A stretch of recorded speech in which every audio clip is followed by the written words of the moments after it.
in JKD, we were always given the saying, absorb what is useful, reject what is useless, research your own experience, and add what is specifically your own. My application of that is to try to absorb, when they say absorb what is useful, I try to absorb as much as I can. And you do that within your own limitations.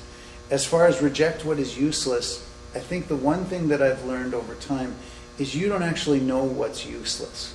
Useless is a harsh word. And the early JKD groups would come out with this presentation about, we took what was functional and what was useful from each art. And so they had this presentation or the attitude that they had the best of everything. And that's a good goal, by the way. It's a worthy goal to take the best from each thing. And there are things that each art is more efficient in than others. But what I've learned so far, and I think Sifu Asano has said over and over again, is the parts that you rejected are going to come back at you. And you're going to realize that, oh, maybe this did have some value. Maybe it was couched in some sort of cultural tradition that I didn't like, or maybe it was disguised in a movement that I didn't understand at the time, or maybe I hadn't been in a situation where I needed that yet. But to reject as something as useless is a risky thing. I always say, just keep it in your notes. You might come back to it. One of the dumbest things I ever did in my martial arts was I went through a probably 5 to 7 year period of not taking notes. I somehow had come to the belief that if it wasn't in here, I didn't have it anyway, so I shouldn't have it on some stupid piece of paper because I wouldn't understand it. Dumbest thing I ever did.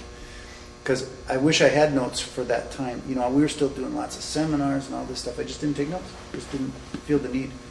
And in my brain, that made sense at that time, which, we all do things that make sense at the time, but are not always the wisest. So I do believe that we should absorb as much as we can around us. And that comes from everywhere. I've got lots of stories about Sifu Asano, but one of my favorite ones is I was on my first honeymoon, and I had left my new bride in San Francisco and gone to LA to train for 4 days. So it made perfect sense to me at the time. But an old drunk came in the door.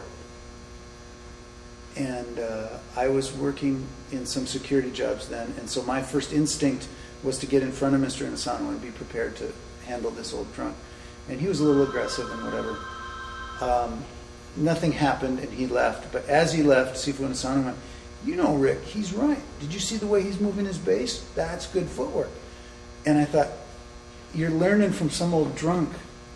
You know what I mean? It was another example of where Sifu Asano actually lives out these principles and learns from everything. And that's the absorb what is useful part. The reject what is useless, I don't know. Maybe that can be seen as more a refining what you do at the time and keeping the other stuff in the background. And then the add what is specifically your own is a permission. It's permission for you to put in, because you're going to discover anyways. People in classical martial arts systems make discoveries. They're just not allowed to put them in. We're allowed, specifically allowed, right? It says right in the deal, add what is specifically your own. So if you discover a drill, you're encouraged to put it in. And the only caution there is, I think everyone has heard the saying or been told, you will think yourself one genius. And just be very careful that just because you discovered it doesn't mean it's only yours. If I go downtown Seattle, I'm going to discover a place called Pike's Place. I'm not going to rename it Rick's Place because I discovered it. It was already there. And I think that's a danger that we walk with. But anyways, that last statement is a permission statement. It just means when you put a discovery, or you make a discovery, put it in. Especially if over time it proves itself to be effective and it proves out, put it in. That's the deal.